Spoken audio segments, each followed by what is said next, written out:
What I what I was doing in this version was making the outline more literal. Um, and testing to see if the more literal reading, for myself, I was testing to see if the more literal reading was helpful or not. And I found it much more helpful. And of course, several decades have passed since that translation. Several decades. That translation was done while I was in graduate school. And one would hope, well, the difference comes in a change in style. And my style that I'm using nowadays is more literal.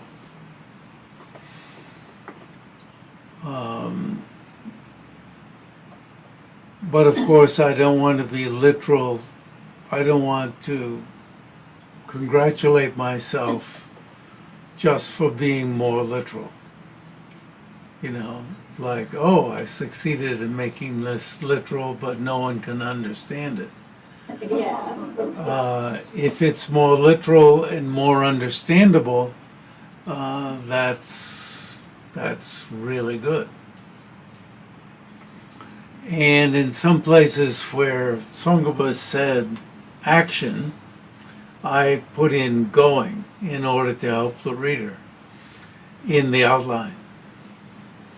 And action, agent, and object are so important to the discussion that I moved it back to action. And so one can follow exactly what he said rather than Jeffrey Jr.'s trying to make it easier for you to understand at a particular point. If it really was easier to understand, I probably would put something in parentheses nowadays. But I think it'll be easier to understand. And since you have the old copy, you could compare the previous version and this one if you want to. What I was a little sorry in this version was putting the word inherent existence of persons into Chundakirti's text rather than I was a little bit uncomfortable with sticking with Tsong-kha-pa's inherent existence here because Chundakirti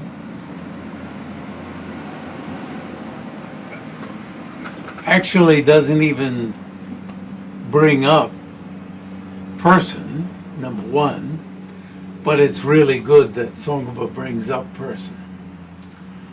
Because when you refute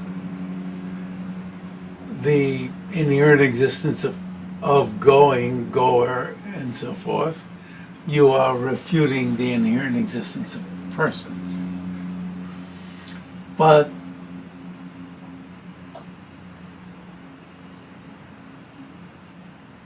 Tsong-kha-pa makes an important point at the beginning of his commentary that what Chundakirti is refuting is not, he's not refuting just going, he's refuting the inherent existence of going.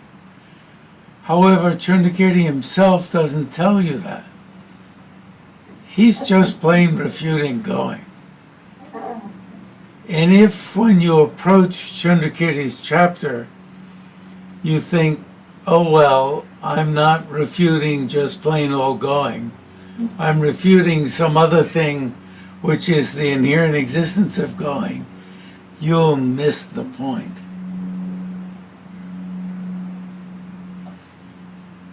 Going as we experience it is the inherent existence of going. There aren't two different things in our experience, going and the inherent existence of going. Tsong-kha is making a technical point that Chandrakirti is not refuting all going whatsoever. He's leaving the conventional existence of going. Going, we could say, as a veiling, or the the veiling truth that is going, which indeed does conventionally exist. But because we cannot make a difference between conventionally existent going and the inherent existence of going, inherently existent going, if we think, oh, I'm not refuting going in general, but, I'm moving my hands, right? I'm just refuting inherently existent going. And we leave going all alone, as if it were, as Dindal Haramba says, a hat on top of your head. And you just, you can take it off, put it on, take it off. You totally miss the point. And there's a whole stream of Gelugpa Buddhism that says, don't fall into this trap. And then they themselves use their hands to say, you have the inherent existence of going on one hand and going on the other. And what we're refuting is the inherent existence of going, as if you know what they're talking about. Now, indeed, to keep, there is the dependent or the dependently arisen going that we don't interfere with, and the inherent existence of going, and that we interfere with and refute.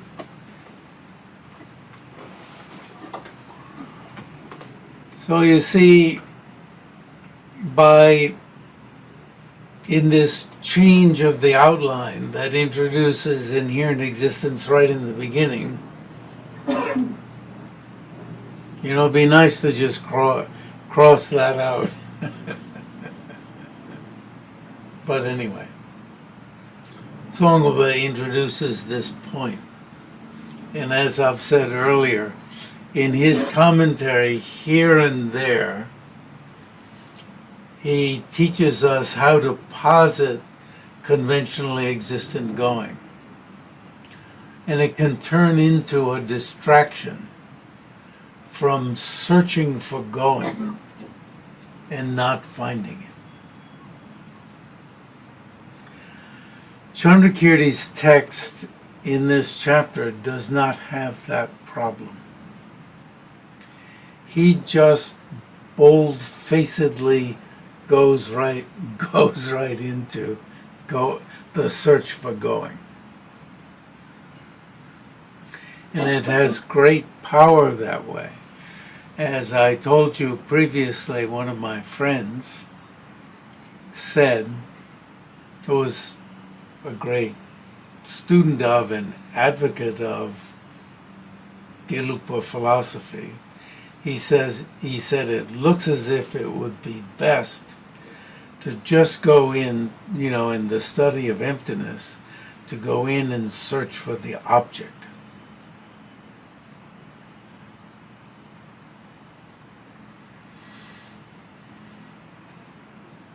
So, as Tsong-kha-pa himself says in the Great Exposition of the Stages of the Path, not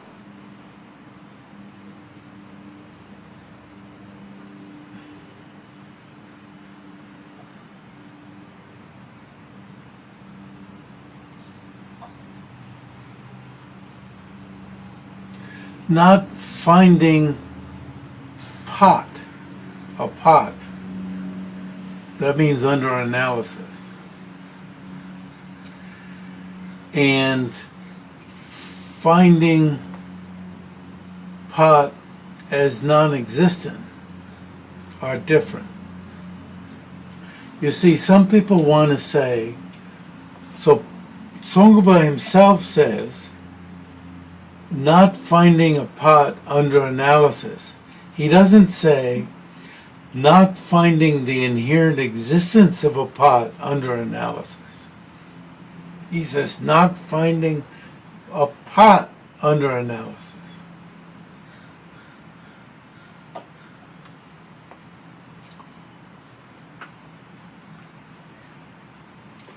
Now that means you're not finding the inherent existence of a pot. So you see that when he says not finding a pot under analysis means you don't have to qualify that with not finding the inherent existence of a pot. What you're searching for is a pot. So not finding it under analysis means you're not finding the inherent existence of a pot. Because you're using ultimate analysis. So what you're finding is the absence of inherent existence of the pot. So Tsong-kha-pa says you're not finding the non-existence of pot.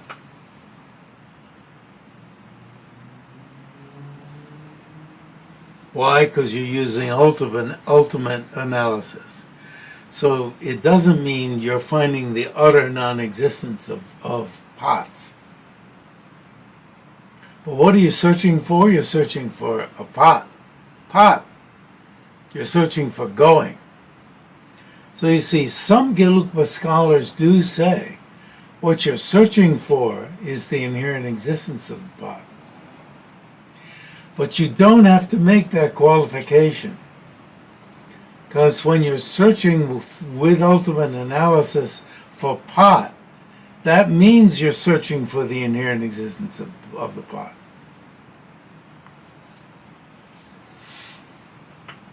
So there's a clear enough statement in, so you don't have to, when you're searching under ultimate analysis, searching for pot means you're searching for the ultimate existence of pot, or the inherent existence of pot. You don't have to put some other like a hat on top of a person's head. Make it into something else. Because if you did that, you would already be conceding that going inherently exists. And you're positing some other object of negation.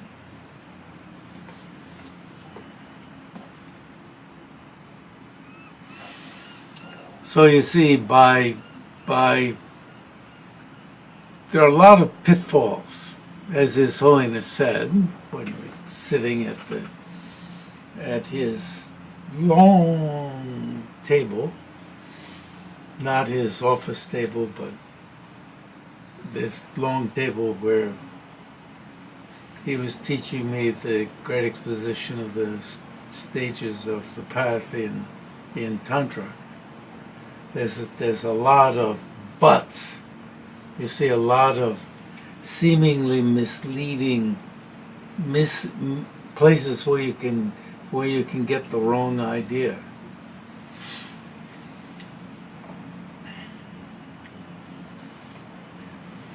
So there's nothing wrong with saying refutation of the inherent existence of persons through analyzing the object, agent, and action. And of course we start with the object. Object here means the location.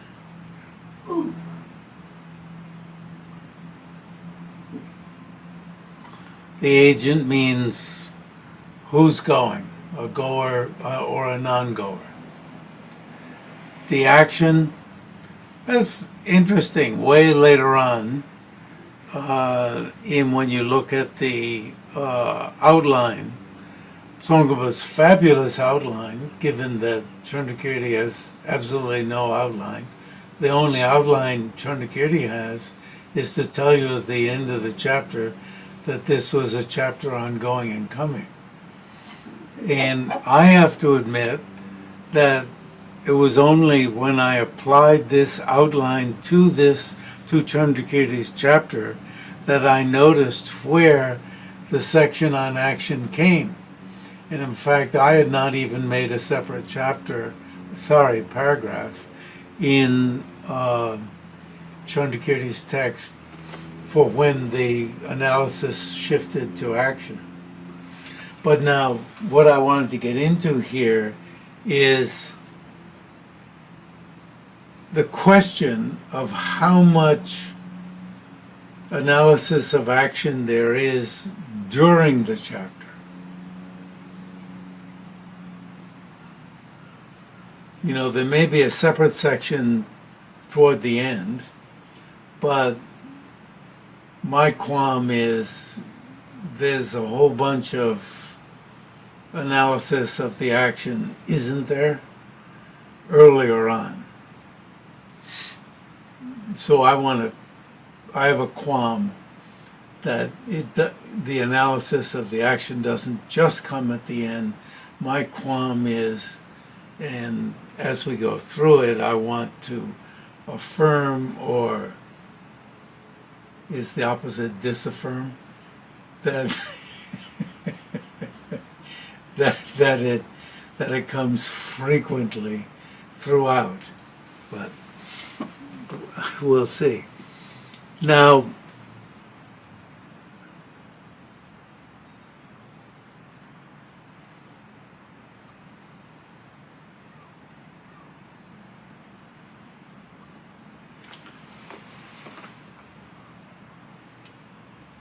Nagarjuna gives reasonings about production, and in the first chapter, and as the objector, so to speak, but the person in the street says to Nagarjuna, you've already given those reasonings, and frankly speaking, I'll admit that that's enough. But anyway, I want an uncommon or unique refutation of going. And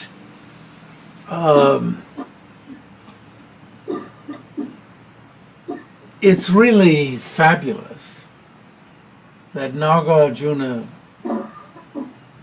wrote up all of these reasonings, because even if one of the several in the first chapter did work, it would be enough.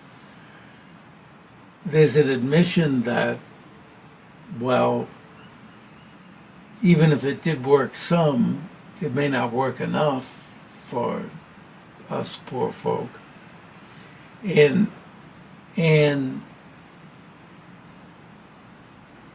when you get these various reasonings, it's like, wow, there's one for going, and there's one for the goer, and wow, there's another one. You know, there's one here and there, and you know, it's going to work out. There's one, you know, well, there's not one for watching TV. You know, at least I can take a rest in that. But, oh, there was one for resting, wasn't there? But anyway, there, you know, you sort of feel, well, I can take it easy, you know, and watch TV. What about seeing, you know?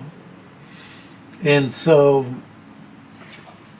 this broadening of where reasonings apply, it's just, you know, it's really marvelous that this guy.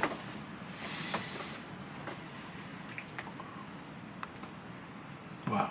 Anyway, and for Tsong-kha-pa right at the beginning of the chapter to tie the reasoning to the person. These reasonings are, you know, if there's no going, and, you know, this is going to affect the person, me, you, all these folks around us. It's going to say something about who we are and how we exaggerate ourselves. His Holiness has these beautiful descriptions about how we exaggerate ourselves, and once we exaggerate ourselves, what we want gets exaggerated, and then our wanting gets exaggerated, right? And then when that gets blocked, our frustration gets exaggerated. So frustration, right, and hatred, and all the varieties of hatred, you know, like belligerence, you want to kick, slap. What are the varieties? Use our fingernails to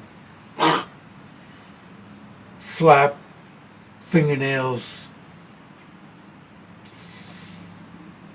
hit, you know, take it out on ourselves various ways, right?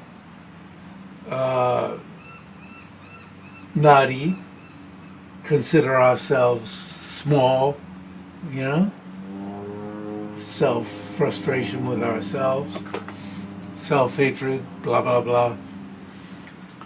So anyway, what were we talking about? Buddhism? Exaggerations.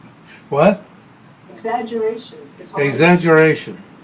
And how out of this exaggeration of the status of the person is the, you know, the center of the mess.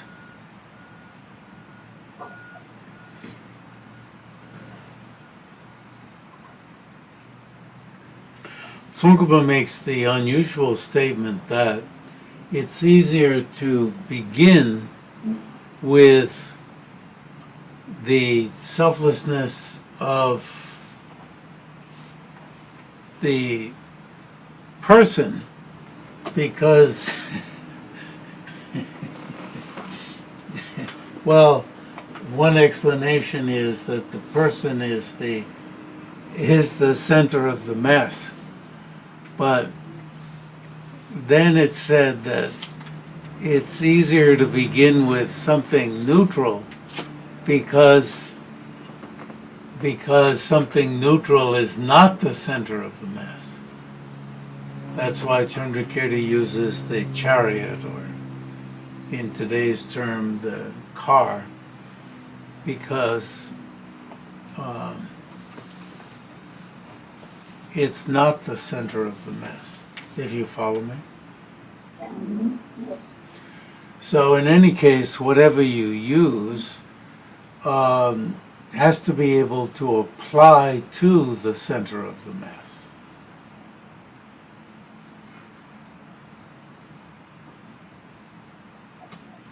But by using something more neutral, like a car,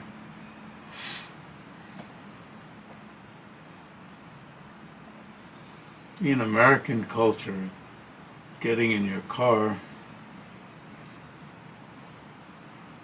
Is it that way most anywhere nowadays?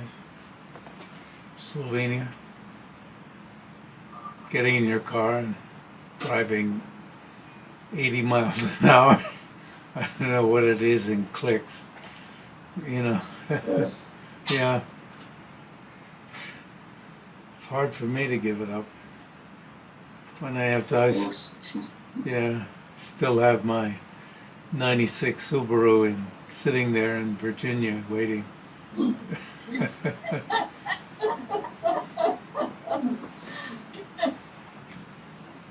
were saying how some group of scholars, the thing about taking off a hat, but if you do that, you said if you do that, you're conceding that inherent existence exists, and you're positing some other object in negation. Yes. Does that mean that you're just making up something that you think is inherent existence, and then you're getting rid of that, and you've left inherent existence behind? Exactly. Dependent arising has tremendous force. And as His Holiness said in a public lecture, dependent arising is not some wishy-washy, you know, it could be, you know, it could look like dependent arising is just something, some wishy-washy, some sort of wishy-washy meaning that we refer back to allow things to exist. But of course that can't be the meaning. But dependence,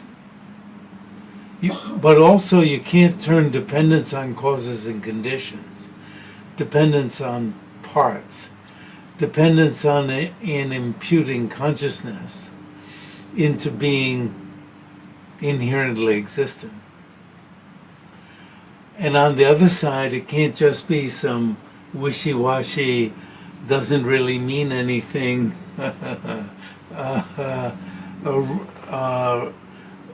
a thing that we resort to, you know, that we haul out.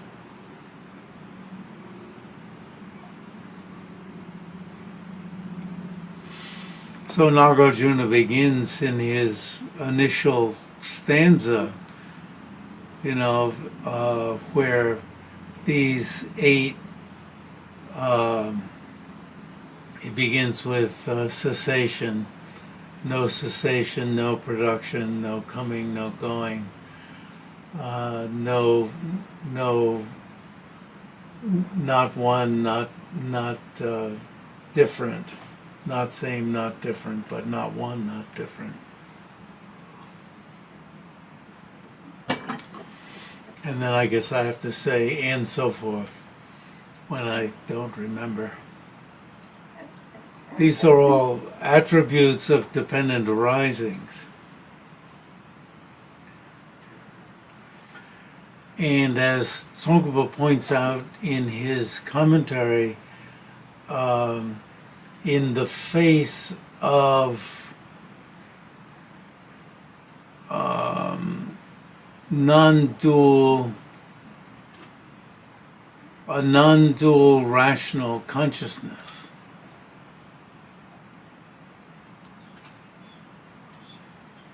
none of these exist. And then he says in the 8th chapter, all of these do exist in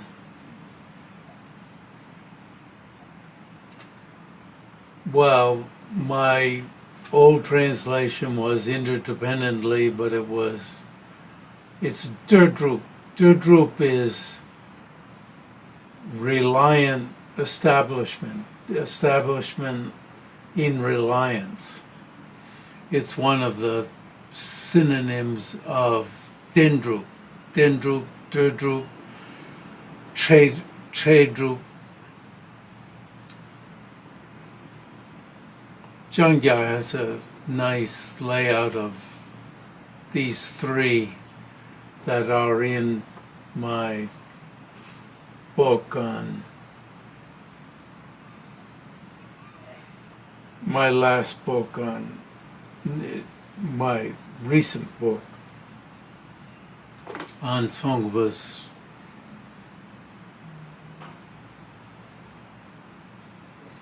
The Essence of Eloquence. Yeah, that's what we started with. And it, well, the section from Jungya doesn't start it, but is later on. Nevertheless, in order to establish that dependent arisings have no going and coming, you must express a little.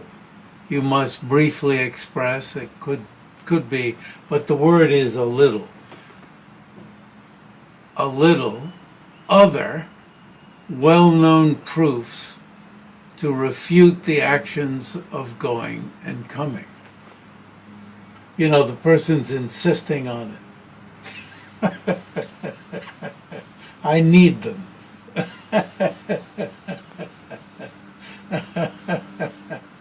Because I still have to go to the store. And when I could go to the marketplace, it just, you know, it's troublesome. Yeah.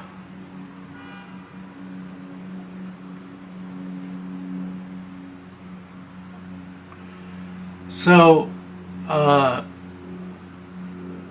in Tsong-kha-pa's text, he makes reference to the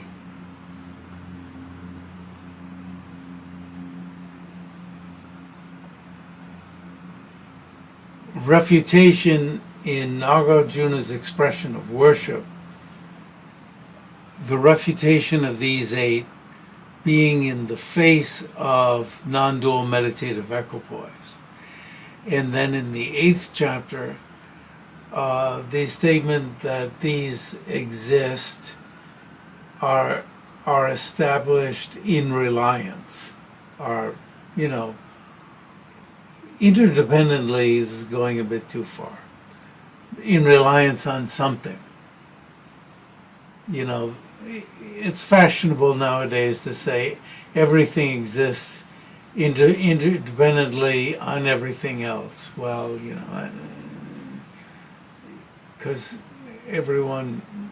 not everyone, lots of people want to be in, what's the new physics called? New physics as of 30 or 40 years ago. Huh? Quantum physics. You know, the one an echo with quantum physics at this point. Actually, if you want an echo with quantum physics, go into the Great Exposition School. Actually, there's a nice exposition of cause and effect that has a dependence on all causes. It's really cool that the real place for quantum physics is in the Great Exposition School. It's cool. So in Tibetan, the word is digakpala, refuting this, and the this goes back to then what Tsong-kha-pa identifies as, he says, therefore what's being refuted is inherently existing going and coming. Which I'd just as soon not have here. Just leave it as going and coming. So that we don't fall into this pit of just leaving going and coming as is and saying, well, I've got to go to the market now. Now, why do I say this? What we want to develop is a wisdom that constantly sees the emptiness of inherent existence, such that when we act, we see things, all of our activities are imbued with a sense of seeing everything as like illusion. Gyuma Dabu Dokpa. realizing as like illusions. And Tsong-kha-pa explains beautifully in his, not just in this one, but in his medium-length exposition of the stages of the path, which is, I'll sell a book right now, because everything is commerce. When you come down to it, I'm saying everything is to see everything is like illusion, but really my purpose is to make another 10 cents from each of you by buying another book.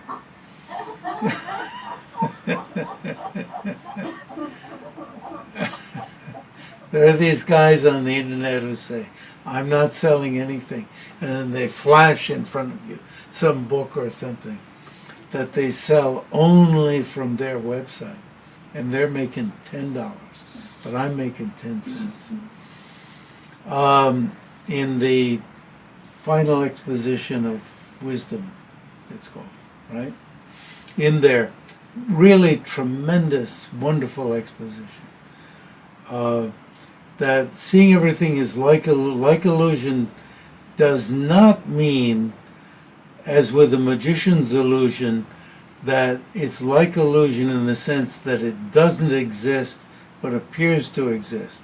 Not that. It appears to inherently exist but doesn't inherently exist. You want that kind of understanding of emptiness so that you can make the difference between inherent existence and existence all the time. So that the understanding of emptiness penetrates all activities. You want that understanding all of the time. So that means you're in touch with and affected by the understanding of emptiness at all times. That you're so familiar with the reasonings for realizing emptiness. You're so in touch with the realizing emptiness. That means with the impact of that realization. That no matter what you're doing, you're not sucked into, or what's the word? Shembama Shukpa. You're not drawn into accepting appearances as they are. This Shemba's like attachment. It's this apprehension of things as inherently, this acceptance of inherent existence doesn't get set in. Mashukpa doesn't get engaged. This acceptance of the appearance of things doesn't get engaged. The acceptance of the appearance of things as to our senses as inherent existence doesn't get engaged. So the effect of your understanding of emptiness just plain doesn't get engaged. And you engage in your activities, compassionate activities or neutral activities, no matter what they are, so that the exaggeration doesn't get started. The exaggeration doesn't get going. So that's what you want.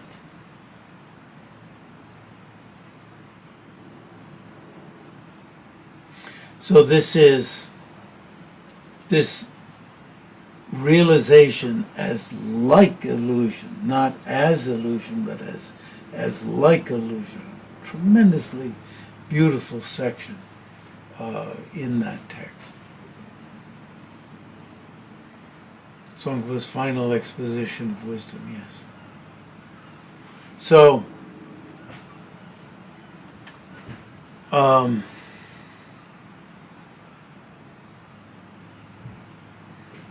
I forget what. I mean, that's the purpose of engaging in these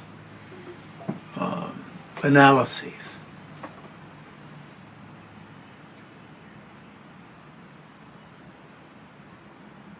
Sometimes it's said in Gelug texts, without investigation and analysis, all these things exist. And yeah, that's true enough. But that's not what one is seeking to do when you're engaged in usual activities. You're not seeking to be non-analytical. You're seeking to be analytical using these ultimate analyses. And what is ultimate analysis?